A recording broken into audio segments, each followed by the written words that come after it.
আমাৰ এই 5 বছৰীয়া কাৰ্যকালৰ শেষৰ বাজেট ইয়াৰ পিছত হয়তো ভোট অন একাউণ্টছ আহিব কিন্তু এই বাজেটত কোনেও আঙুলিয়াব নোৱাৰে যে নিৰ্বাচনৰ কাৰণে বিজেপি নেতৃত্বাধীন মিত্ৰজোঁট চৰকাৰখনে এনেধৰণৰ বাজেট কৰিছে নিৰ্বাচনৰ প্ৰতি লক্ষ্য কাৰণ মাননীয় মুখ্যমন্ত্ৰীৰ যি সপোন যে আমাৰ ৰাজ্যখন দেশৰ অগ্ৰণী 5খন ৰাজ্যৰ তালিকাত অন্তৰ্ভুক্ত কৰিব লাগে আৰু তাৰ বাবে আগুৱাই যোৱাৰ এখন মানে সুস্থ ছবি এটা সুস্থ পৰিকল্পনা ইয়াত স্পষ্ট হৈ পৰিছে আৰু বিশেষভাৱে মই দেখিছোঁ যে কৃষিৰ ক্ষেত্ৰতে মই কৃষি বিভাগৰ মন্ত্ৰীৰ দায়িত্বত আছোঁ অসম মন্ত্ৰীৰ দায়িত্বতো আছোঁ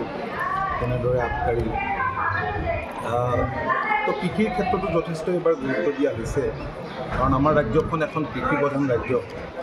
আৰু ইয়াৰ গৰিষ্ঠ সংখ্যক ৰাইজেই কৃষক আৰু বেছিভাগ কৃষকে ধান খেতি কৰে অসমৰ কৃষকৰ মনত এতিয়াও এটা ধাৰণা আছে খেতি বুলিয়ে ধান খেতি যদিও বৰ্তমান সময়ত আমি বাণিজ্যিক মূল্য থকা খেতিৰ ওপৰত গুৰুত্ব দিছোঁ কৃষকেও তেনে কৃষি কৰ্মক আদৰণি জনাইছে আৰু ইনভল্ভ হৈছে এতিয়া ধানৰ ক্ষেত্ৰতে আপোনালোকে জানে যে 2016 চনত ধানৰ মূল্য আছিল প্ৰায় 600 টকা যাৰ বাবে বহু খেতিয়কে ধান খেতি কৰা বাদ দিছে কিন্তু মিনিমাম ছাপোৰ্ট প্ৰাইচ দিয়াৰ পিছত আৰু ছাপোৰ্ট প্ৰাইচটো বঢ়াই গৈ আছে ছাপোৰ্ট প্ৰাইচটো বাঢ়ি গৈ আছে আৰু ওপৰঞ্চি এইবাৰ আমাৰ চৰকাৰখনে 250 টকাকৈ ইয়াৰ ওপৰত এইবাৰো বাঢ়িছিলে বৃদ্ধি হৈছিলে দিয়াৰ সিদ্ধান্ত কৰিছে ঠিক তেনেদৰে মেইজত আৰু 250 টকা ৰাজ্য চৰকাৰৰ তৰফৰ পৰা দিয়াৰ সিদ্ধান্ত গ্ৰহণ কৰিছিল গতিকে বহুত মূল্য পাব আৰু ইয়াৰ উপৰি মাষ্টাৰ্ডত 500 টকা দিয়াৰ সিদ্ধান্ত গ্ৰহণ কৰিছে এনেধৰণৰ যিবিলাক চৰকাৰৰ সিদ্ধান্ত এই সিদ্ধান্তবিলাকে কৃষি কৰ্মৰ প্ৰতি উঠি অহা প্ৰজন্মক অধিক আকৰ্ষিত কৰিব আৰু ইয়াৰ উপৰিও আপোনালোকে জানে যে আৰ্টিফিচিয়েল ইণ্টেলিজেন্সৰ কথা ইয়াত আহিছে তেনেধৰণে এখন গাঁও চিলেক্ট কৰি লোৱা হৈছে য'ত কাৰণ আমাৰ ক্লাইমেট চেঞ্জটো এটা ডাঙৰ প্ৰত্যাহ্বান আৰু ইয়াক আমি তথ্য প্ৰযুক্তিৰ জৰিয়তেই মোকাবিলা কৰিব লাগিব এই দৃষ্টিকোণৰ পৰাও আমাৰ চৰকাৰখনে বাজেটত কিছু ধন ধাৰ্য কৰিছে গতিকে ইয়াৰ উপৰিও বিশেষভাৱে অসম চুক্তিৰ দায়িত্বত মই আছোঁ আজি কিছুদিনৰ আগতে সদৌ অসম ছাত্ৰ সন্থাৰ নেতৃবৃন্দৰ সৈতে মাননীয় মুখ্যমন্ত্ৰীগৰাকীয়ে আলোচনা হৈছিল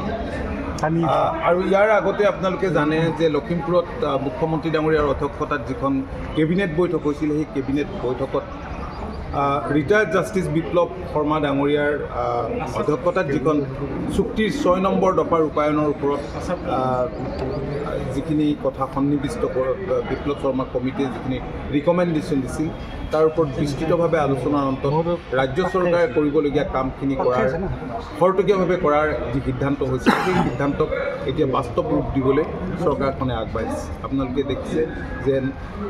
সিদিনা আলোচনাৰ অন্তত ঘোষণা কৰিছিল যে তাৰ ৰিকমেণ্ডেশ্যনৰ 39টা যি দফা আছিল 39টা দফা ক্লজ 39টা কাৰ্যকৰী কৰাৰ কাৰণে চৰকাৰখনে ইতিমধ্যে ব্যৱস্থা গ্ৰহণ কৰিছে সেইমতে পুঁজিও ধাৰ্য কৰিছে যে শংকৰদেৱ কলাক্ষেত্ৰত ধৰক 100 কোটি টকা দিয়াৰ ব্যৱস্থা কৰিছে মধুপুৰ সত্ৰৰ কথা কৈছিলে তাত দিয়াৰ ব্যৱস্থা কৰিছে গতিকে এনেবোৰ ব্যৱস্থা চৰকাৰখনে গ্ৰহণ কৰিছে গতিকে সামগ্ৰিকভাৱে যিখন বাজেট আজি ইয়াত উত্থাপন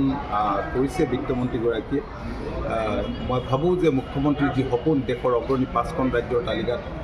আমাৰ ৰাজ্যখন অন্তৰ্ভুক্ত কৰিব লাগে আৰু মই ভাবোঁ যে এই ক্ষেত্ৰত